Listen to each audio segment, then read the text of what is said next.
Girl, guess what? What now? We're talking real life, the mess, the magic, And everything in between. My name is Belinda. and I'm Molly. And this is Girl Guess What? The podcast where the group chat goes public. So grab your iced coffee. And let's do this. Welcome back to another episode of Girl Guess What? And I feel like me and Molly actually has like a really good topic to talk about. And I feel like it's relatable to almost everyone that we know. And very relatable to us as well. Super, super relatable to us. Yeah. From going through the corporate world into the creative world. Mm-hmm. It is a wild, wild journey. But we have both successfully... Yeah, that is the word. We have successfully done it. We've successfully done them both. Yeah. And we're here to talk about it. We are here to talk about it, and I'm so excited to get into it as well because me and Molly actually have corporate experience as well as working together in the creative field as presenters. Yes. I cannot believe I'm saying So, kickstart it. Let's go. What is harder, the creative world or the corporate world? that. Yes, girl. Let's get into it. For me, corporate world is so much harder. Yeah. I, To really put it simply, I was going to say something else, but I was like, yeah, no, you're right. You are absolutely for right. me personally anyway, I cannot keep still for longer than 10 minutes. My mind, my brain is constantly so busy. I have so much ambition and creativeness inside me just wanting to bubble out. Do you know what I found actually? What? When I worked in the corporate world, I used to see the same people going to work every single day. And at one point, I actually thought to myself, are we robots? Are we genuinely being powered by somebody else right now?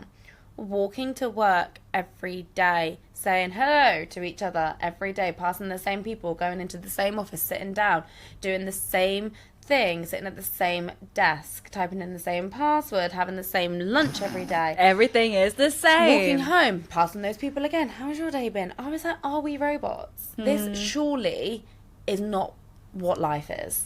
No, corporate life was not for me either, and I'm so glad I managed to, realize it in myself a little bit early on. But I will say the hard part about being creative, especially as freelancers, as ourselves, I think the hard part is that we do get, I feel like we pile on so much on ourselves because we just don't know when our next paycheck is going to be.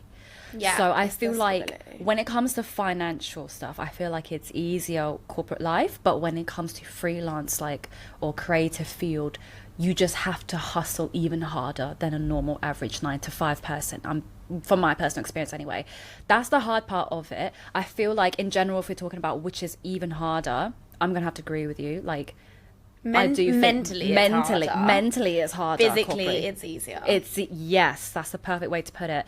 I just feel like when you get into that corporate life, doing 9-to-5, your average 9-to-5, whether you're working from home or not, you still have that 9-to-5 core hours, isn't it? Yeah. You literally, you're like a robot. Completely contradicting everything we have just said. I'm sure that there are so many people out there that absolutely love their job in the corporate world because they are passionate about what they're doing and they are happy with what they're doing. That's cool. And that is amazing. And I think it all does come down to your happiness, your passion, what you love. I'm sure there's people out there that absolutely love typing numbers into a calculator, working out how much a price of something is going to be. Do you know what I mean? Yeah. I bet they love it. Yeah. But for me, it just wasn't. So I guess it is personal preference. It is. So many people. I would love to get a poll, actually, and see what the statistics are. Corporate life or freelance, creative life. Because I reckon a lot of people would actually choose corporate because of the structure. Having that structure, that stability, that routine. But for me... Do you know what? To feed off of when you said it's a personal preference, I think it's so true because at the same time, me and you, I consider us or any other people out there who are creative, naturally creative people, we like to have that freedom. We like to be our own boss and just choosing our hours, choosing our rates, we like to have that control. Whereas people who are maybe who are not very creative, they like that structure, they like having that routine, they like having to go somewhere and have that kind of fallback of a company or a corporate company to be able to function. Yeah, the comfort blanket. It's a comfort blanket. So it's definitely definitely a personal preference. But I do also want to say though, when you work in freelance and stuff, you don't have that comfort. You don't have that blanket. No. So you have to be disciplined. You have to be on top of it. You have to be organized. And I feel like when you're a freelancer, when you're working as a creative, obviously being creative is, you know, a trait of someone, and also like at that skill as well, but there's so many other skills that you build when you work in creative or when you become that organized 100%. person. Whereas I feel like when you have that comfort blanket of a corporate job, I'm sure there are loads of people who love their job and stuff, and there's nothing wrong with that, but I do feel like from the people that I've met, they don't have that natural drive, because they know it's just like, well, I know I'm gonna get a paycheck at the end of the month anyway. It's fine, I'll clock out 5 and that's it, I'll go home. But I agree. Yeah, but there are some people who probably go above those hours, isn't it? 100%. I think if someone was to ask me what is the biggest skill as a freelancer that you need, I would probably say discipline. Yeah. Because I think everything is down to you. The work you're putting in is down to you. You have to be disciplined. You have to reach out to clients, brands, people, organizations. You have to have that discipline to actually get up in the morning, tell yourself, okay, this is how my day is going. I have no structure. I'm going to create my own structure and stick to it. And having the discipline, not getting distracted by your phone, the telly, the radio. Discipline is huge. Let's talk about the Sunday scaries. They are a thing and a common thing. I remember I used to get the Sunday scaries all the time. I think when I first moved away from home as well, it was worse, especially in the winter. Sunday telly, I couldn't stand it. I remember one year Dancing on Ice. I used to love Dancing on Ice. I couldn't watch it because I knew if Dancing on Ice was on, it was a Sunday evening, and I knew that I had to be up the next morning to walk to a job I didn't enjoy doing. And I had that for 5 days. But then the Friday feels. Hits, isn't it? Don't get me started on the Friday feels, because they hit differently. Oh, no, I was on the same boat. I would get the Sunday scaries as well, and I loved it whenever there was like a bank holiday or like, you know, one of those Easter holidays and things. But I would get the Sunday scaries, I would get the Monday blues, and I would just hate the feeling so much. I was just, now I look back on it and I'm just like, I don't know how the hell I did that for years. And it's like weekly. Yeah, and now it's just, now that when I look at on my life now, I don't get the Sunday scaries. I love Mondays. I could never ever imagine like going back to a 9-to-5 corporate job. Yeah. I just could never imagine myself doing it. I can't. I'm just like, honestly, I feel if all fails, I'm fucked. That's the realest thing I've had anyone say. Like, I'm fucked. I'm done. No, but what do we do? No, 100. Honestly, it's tough. Like, if I was thinking to myself, if I did not have this TikTok presenting job or any of the presenting jobs that we've been given, and then I imagine myself going back to my corporate self, I'm like, would I be the same person that I was before? I know. You know, because like I won't be able to go up to a person like, this is how much I charge per hour. If I would go to a corporate job, they'd be like, what? Do you know what I mean? Because they'll be like, yeah, they'll be like, what? Yeah. So, side hustles. Do you have one? Do you think they're empowering, or do you think this just a extra job with a cute name?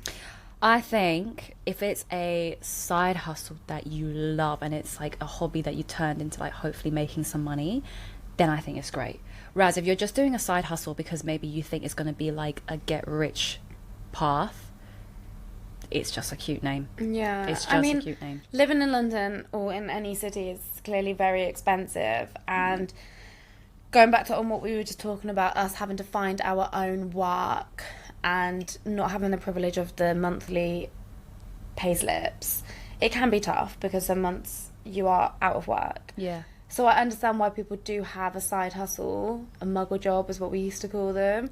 But I think making sure that you have the right side hustle is really important. Like, make sure your side hustle still is within the creative world, if that's what you wanted to go into. Make sure it's relevant to your dream. Yeah. Make sure you are still going to be connecting and networking with the right people within that side hustle. Yeah. you never know where it could take you. That's so true. It literally could lead to so many things. It's amazing. The world is your oyster. It really is. And I don't want anyone to ever think that, like, oh, because, you know, some people will come up to me and be like, oh, I studied this, and I feel like if I go in a different field, I feel like I've wasted my years at uni studying for it. Because I have friends who've done that, because, like, they would go into a medical field or something and then realise they don't really like it, but they've graduated from that, but they want to do something completely different. And I'll just tell them, like, look, you got to be able to explore other things. I get that you've, you know, spent years doing this, which I completely understand, because obviously you dedicate a lot, like, you've paid a lot of money to uni for it, let's face it. But don't ever feel like just because you studied for it doesn't mean you can only stay in that field. You can always go somewhere a little bit different. You can always come back, you know. It's like the whole, what you have so many years ahead of you, the whole world is your oyster. You can always just do whatever you want, because I realize as you get older and you become more responsible, you have so much freedom to yourself. You can choose however you want to live your life. You don't have to go by what uni professors say or what your parents say or what family says or friends say. You can literally live it however you want. Yeah, and I think when you go to uni, that time in your life, you don't really know what you want. And I think a lot of the time things are pushed upon people, whether it's influenced by their parents or a teacher. And I do know a lot of people who go to uni and then they get caught and stuck in this degree and they're like, I don't even want to do this. That's fine. Like, that is absolutely fine. And I don't think there should be any pressure on people to come out of uni and do a job with the degree that they studied. But also, I don't think people should be ashamed of having a side hustle or an extra job. I know a lot of people in London really struggle with finance and rent and stuff, and then they're like embarrassed that they have to get a job in the local pub.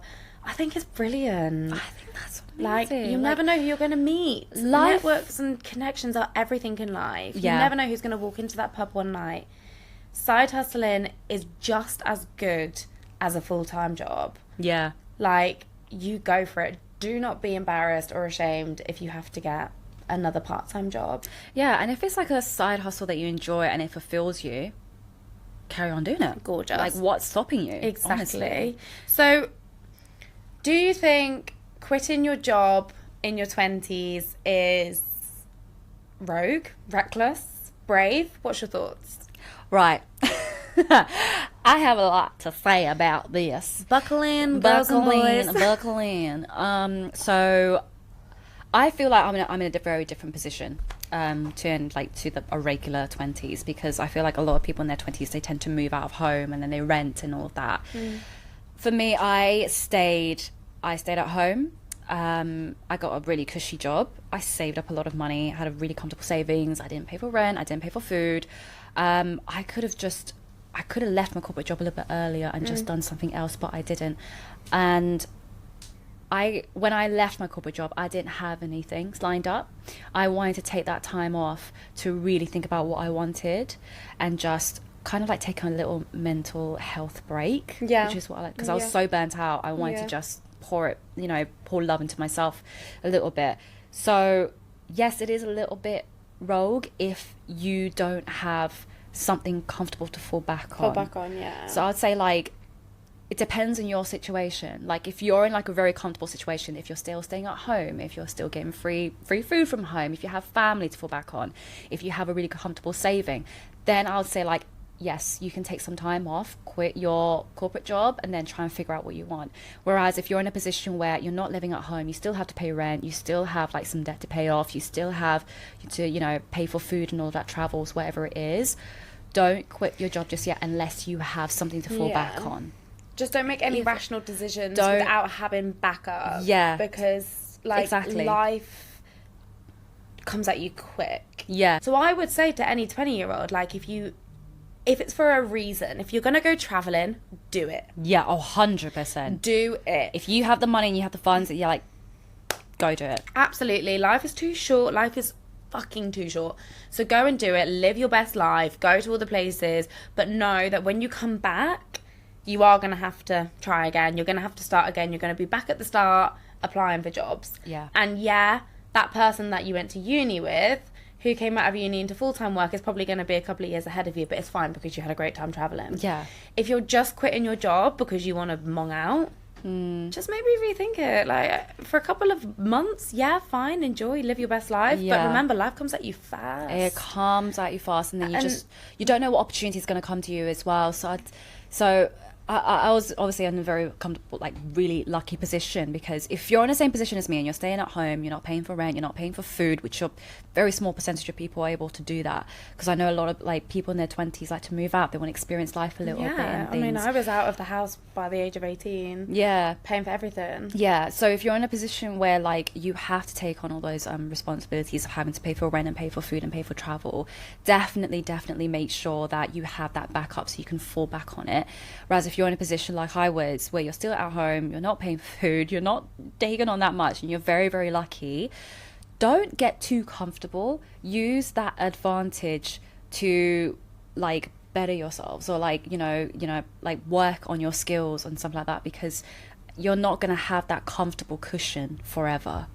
So I'd say, like, if anyone who has that kind of privilege, don't take advantage of it. Be grateful that you have it. Yeah. But then because you have that space and because you have that comfortable cushion, make sure you're using that time to hone in on your skills, maybe figure out what you want to do, maybe like go traveling if you can, because like, remember, you're not paying for rent, you're not paying for food. Maybe you might as well just go out and get some life experience. Yeah. Do that, and then when you do come back, yes, you will be set back, but at least, like you said, you would have that life experience.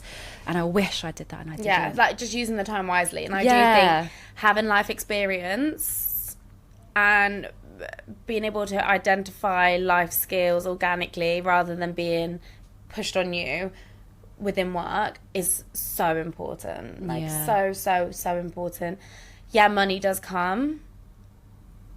I'm literally contradicting myself. Like, money does come. Obviously, it is nice to be able to start saving from a young age, because life does come at you fast. But if you, like Belinda said, if you do have the privilege of living at home with your parents still, just make the most of it. Yeah, definitely. But I do think if you are quitting your job for a valid reason, there's so many creative people out there, and they have so many, like, hopes and dreams. And if you're quitting your job for a reason, you want to build your own business, or, you want to become an influencer, or you want to move abroad eventually, be brave and do it. But remember that you do have to put in the work the other side. Though nothing is going to just get given to you. You have to work hard. No. Nothing is given to you on the plate. Work hard. But of course, be brave. If you are unhappy in your job in your 20s, be brave. Quit the job and work hard. Just work hard. And guys. reach those goals. Nothing comes to you easy. Everything requires hard work. That's just the rule of life, I guess. Like, that nothing comes to you easy, and you do have to work hard for it. Doesn't matter what state of who you are. You do have to work hard for everything. If you want that comfortable, cushy life in the future for yourself, you got to think, like, how do these people achieve this comfortable life? It's because they worked hard for it. Like, they have to build a foundation. They have to cement it to be able to, like, build on that. So everything requires hard work. It does. But having said all that, your 20s are the best years. They are. They really are. Just enjoy them, I think. I say that, like, I'm saying that because I haven't experienced my 30s yet. So I'm agreeing, because honestly, like, even though with our 20s we do struggle in our 20s, let's all face, everyone struggles at some point in their 20s, and your 20s is where, like, you're trying to find yourself, and then you're also trying to, like, figure out, should I do this, should I do that, should I go clubbing, or should I do this meeting? I don't know, like, what should I do? I would say, like, don't ever be so hard on yourself in your 20s. Your 20s is about learning yourself, experimenting, and just experiencing life. Don't think about having your life on lock and having it perfect like a 30-40-year-old, because 30 or 40-year-olds, they're at a different chapter in their life. You're at the start of it. So I'd say, like, if you're young and you've got no other responsibilities and you're just experiencing life for the first time, do what you want to do. One last question, and it's going to be a one-word answer. Okay, go on. Corporate world or creative world? Creative. Me too, sister. And that is on us. Oh, I love Go chase your dreams, guys. Go chase your dreams, of course, and have a backup. Hard. Work hard, play harder. Work hard, play hard, enjoy life, enjoy the moment, and have a backup. Always. Always. We love you. Mwah. Love you guys. And that's it on the episode of Girl, Guess What? Thank you so much for hanging out with us. Don't forget to follow us on TikTok and Instagram for all the chaos in between the episodes. And we'll see you on the next episode. Bye. Bye-bye.